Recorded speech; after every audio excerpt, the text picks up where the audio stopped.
Some of the most desired men on the planet are those who are viewed as the top 1%. But why are they so dissimilar? What distinguishes a man with a high perceived value from a man with a low perceived value?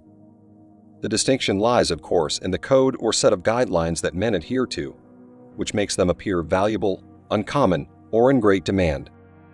The first point where it all begins is that men in the top 1% play the game differently.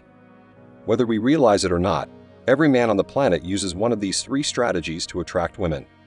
This makes it one of the most crucial things to understand because it has the power to completely alter how you view the world and how you value yourself.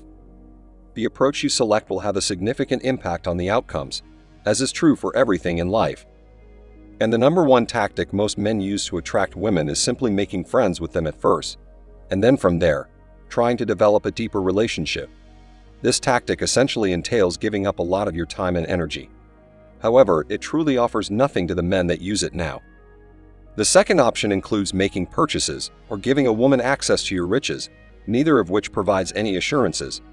Due to the simplicity of these two tactics, the majority of men nowadays who are vying for women's attention utilize one or both of them. We can all very much provide women with an endless supply of attention, and if we want to offer the resources, the majority of us can easily go find a job. Those are the two basic strategies that the majority of men use to approach women since they are the simplest and require the least amount of work. The third method, however, is most frequently employed by men who believe they are more valuable than women. So what we end up with is a lot of men who are basically willing to sell their souls to acquire what they want and who are extremely desperate to obtain any form of attention from a woman. On the other side, because of how they approach the game differently, these men in the top 1% have a lot higher value. Most men and individuals in general tend to act like sheep and do what they see other men doing. The majority of men will actually give all of their time, energy, and resources in exchange for a woman's attention. Because women are unsure of how to react, they often find themselves attracted to a man in the top 1% they have met when they meet a rare or competitively superior man. Simply said, men in the top 1% behave differently on the field. And these men simply use a different approach to the game instead of competing with all the other men who are so eager to offer women their time, attention, and resources. Therefore, these men in the top 1% ultimately don't have to compete with the majority of other men. And when there are fewer opponents for you, winning pretty much anything in life is much simpler. Why would a man want to compete in a market if other men were employing the same tactic? The second point is that men with high standards are not readily moved. There are so many men out there that are amazed by the smallest things. Additionally, it can result in a variety of issues that you really don't want to deal with. What do you think it says to the other person if you walk into a dealership and see the car you've always wanted and make it clear that it's your dream car and that you'll do anything to get it if you're the type of man who is instantly and visibly impressed the moment that you lay eyes on something? This will be instantly used against you by the person selling you the car to get a higher price from you. So many men have the same perspective on women, and they can nearly be mesmerized by something as simple as physical attractiveness.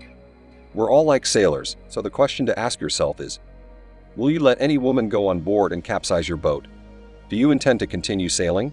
Nowadays, a lot of men, young and old, are easily impressed by women and anything they do, whether it be their physical attractiveness or how they behave around them. The key distinction is that unlike the majority of other men, men in the top 1% do not appear unduly eager or desperate and are just not easily impressed. Every woman on the planet is fully aware of the influence that appearance has, and they are aware of their ability to induce an almost trance-like condition in most men when mixed with a little seductive behavior. Thus, men who are less easily moved by others paradoxically discover that they provide the impression of being more valuable, difficult to attain, and appealing rather than impolite. Here's a bonus point. A man in the top 1% attracts, not chases. Today, if you look at any social media picture with a beautiful woman posing seductively, 8 out of 10 comments will be from men admiring or praising the woman. All over the world, men are always chasing after women. In some cases, though, they do manage to catch them, which could lead to something like a long-term relationship. One thing to keep in mind is that when you chase a woman, she immediately thinks she is more valuable than you are. If you're lucky enough to be dating her, it's probably because she couldn't find the high-value man she was looking for and settled for you. Therefore, keep in mind that men in the top 1% attract rather than chase. Anyway, that's all for today. Don't forget to like, comment, and subscribe to my channel. It motivates me to create more content for you. See you next time. Cheers.